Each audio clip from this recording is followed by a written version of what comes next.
Okay మనతో పాటు శ్యామ్ జైన్ అయ్యారు. నాకు తెలిసి శ్యామ్ మీరేనా మొదలుపెట్టింది తెలంగాణ మార్వాడి గో బ్యాక్ అని?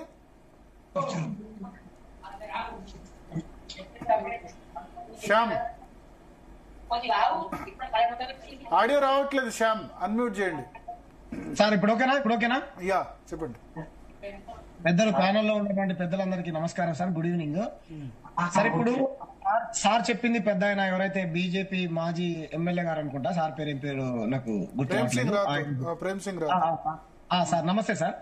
మేము ఏమంటున్నామంటే సార్, ఆ సమస్యని భూతత్వంలో పెట్టి చూసి ఏదో అక్కడి నుంచే మొదలుపెట్టినటువంటి ఉద్యమం ఇది కాదు సార్. ఇప్పుడు ఆ ప్యానెల్లో విశ్వకర్మ సంఘ నాయకుడు ఎవరైతే ఉన్నాడో అన్న కూర్చున్నాడు. రకరకాల కులాలు ఏవైతే కుల వృత్తులు చేసుకుంటా ఉన్నారో వాళ్ళ వృత్తులు ఉపాధి ధ్వంసం అయిపోతా. ఒక నిమిషం బ్రదర్, తమ్ముడు ఒకటే నిమిషం.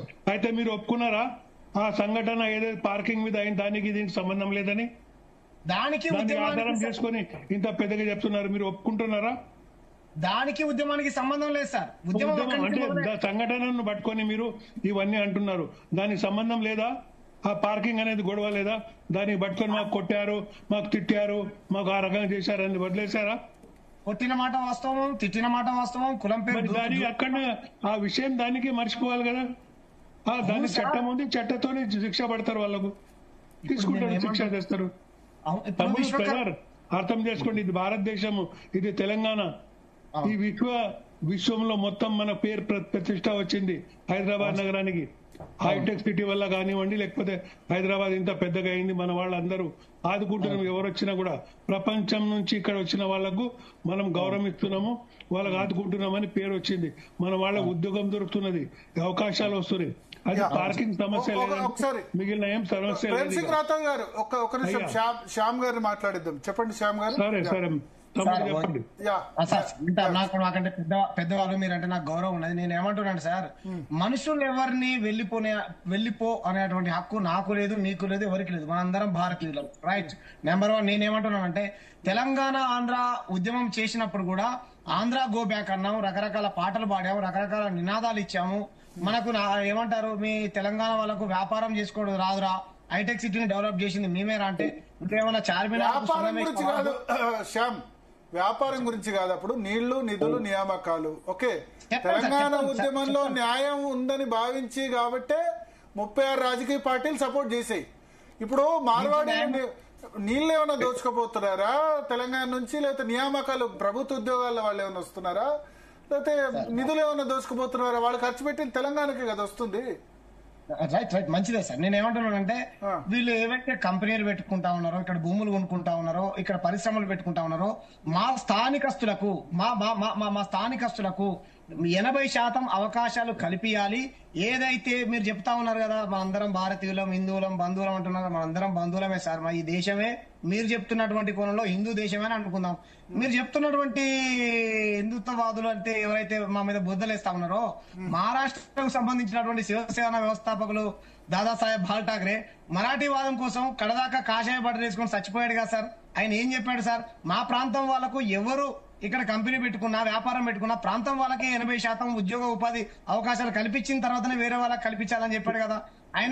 ఆయనకు ఒక న్యాయం, మనకు ఒక న్యాయమా? అందరు ఇప్పుడు అదే ఇప్పుడు బాల్ ఠాకరే అప్పుడు సౌత్ ఇండియన్స్ వెళ్ళిపోమన్నాడు, తర్వాత యూపీ బీహార్ వాళ్ళని వెళ్ళిపోమన్నాడు. అప్పుడు వెళ్ళిపోమన్నాడు. ఇప్పుడు మన సూరత్ వాళ్ళని, ఇప్పుడు శ్యామ్ నినాదం పెట్టుకుని సూరత్ వాళ్ళని, మహారాష్ట్ర వాళ్ళు వచ్చి ముంబై భీవండి నుంచి తెలుగు వాళ్ళని వెళ్ళిపోమంటే ఏం చేస్తారంటున్నా? ఆ తెలుగు వాళ్ళు పోయి అక్కడ సంస్కృతిని ఏమైనా పాడు చేశారా? తెలుగు వాళ్ళు పోయి అక్కడ ఉన్న గుజరాత్ వాళ్ళు సూరత్ వెళ్ళిపోమంటే ఏం చేస్తారంటున్నా? దుబాయ్ వాళ్ళు వెళ్ళిపోమంటే ఏం చేస్తారు? చెప్తాను. తెలుగు వాళ్ళు పోయి అక్కడ ఏమన్నా గుజరాత్ వాళ్ళ పైన ఇక్కడ సంస్కృతి బాగా చేశారు, ఇక్కడ క్రైమ్ చేశారా, ఇక్కడ నేరం చేశారా? వాళ్ళు ఏమైనా రోడ్ల మీద తాగి తందనాలు ఆడుతున్నారా? ఇక్కడ సంస్కృతి ఏం ఖరాబ్ చేశారు మార్వాడీలు? రోహింగ్యాస్ గో బ్యాక్ అని ఎందుకు అనట్లేదు? 100% అంటావు. రోహింగ్యా గో బ్యాక్ ఉద్యమం చేసే వాళ్ళకు 100% మా మద్దతు తెలియజేస్తాం. పాలస్తీనా welcome, Rohingyas welcome, Marwaris go back. ఎవరన్నారు వెల్కమ్ అని? ఎవరన్నారు సార్ వెల్కమ్ అని? వాళ్ళని పట్టుకోవాల్సినటువంటి బాధ్యత ఎవరిది సార్? కేంద్ర రాష్ట్ర ప్రభుత్వాలది. మార్వాడీస్ పట్టుకోవాల్సింది కేంద్ర రాష్ట్ర ప్రభుత్వాలదా? మార్వాడీస్ ఏం తప్పు చేశారు గో బ్యాక్ అంటున్నా, వాళ్ళని ఏం తప్పు చేశారు గో బ్యాక్ అంటున్నా సార్. మీరు మళ్ళీ కరెక్షన్ చేసుకోవాలి.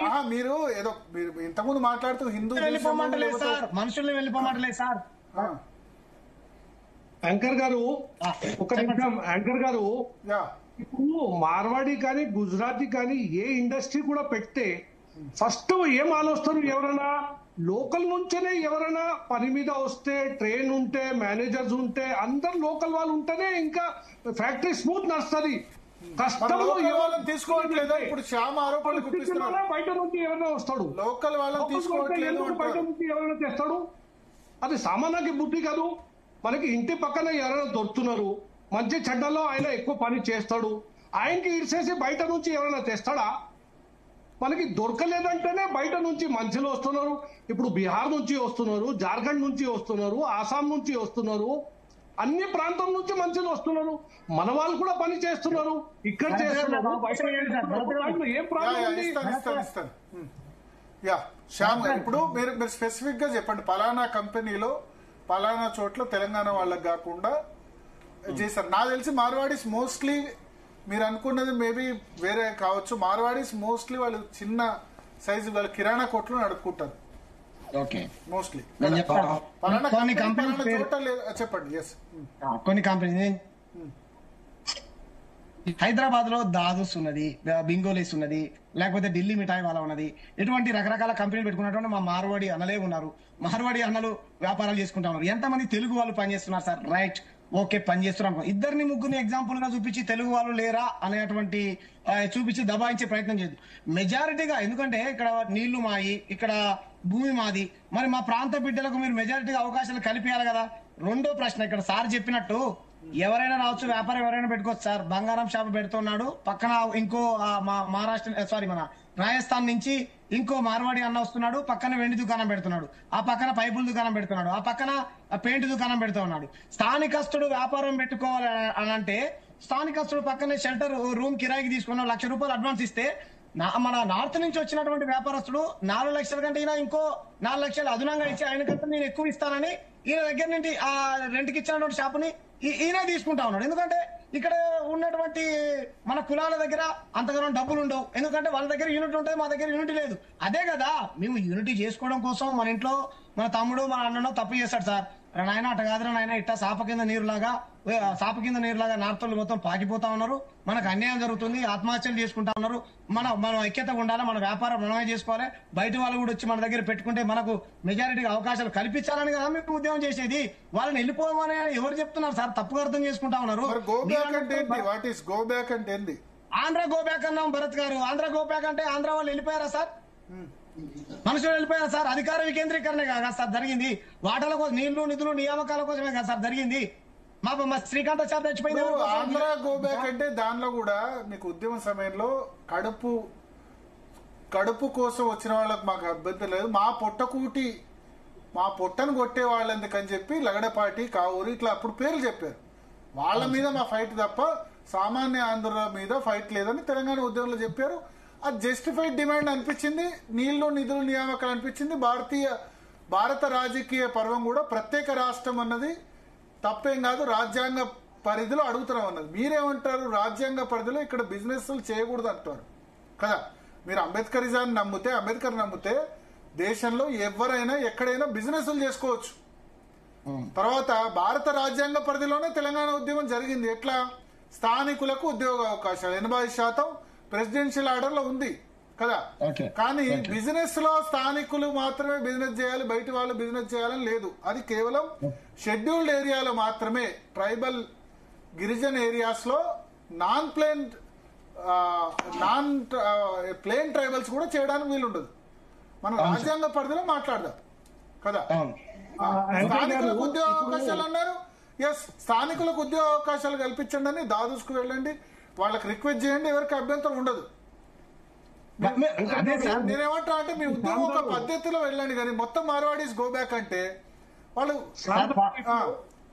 దాదూసుకు వెళ్ళి వినతి పత్రం సమర్పించండి. దాదూస్కి పోతే ఎవరు మన లోకల్ వారు లేదంటే అక్కడ స్పెషలైజ్ నార్త్ ఇండియన్ ఆయన స్వీట్స్ తయారు చేస్తాడు. హల్దీరామ్ ఆల్సో హల్దీరామ్ ఆల్సో రెడ్డికి పోతే ఒక నార్త్ ఇండియన్ దొరకడు. ఎందుకంటే ఆయన ఆ పద్ధతితో ఆయన స్వీట్ తయారు చేస్తాడు. ఇప్పుడు ఊర్లో మీకు ఎవరు ఆపినాడు?